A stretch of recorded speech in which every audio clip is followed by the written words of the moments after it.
Сильных не любят, они неудобны, ими нельзя управлять. Они слышат себя и знают, чего достойны, и не готовы от этого отказываться. Внутри они прочно держатся за желание жить без грязи и подлости.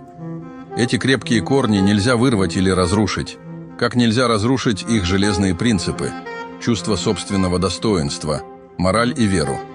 Сильные способны выдержать одиночество и любые удары судьбы.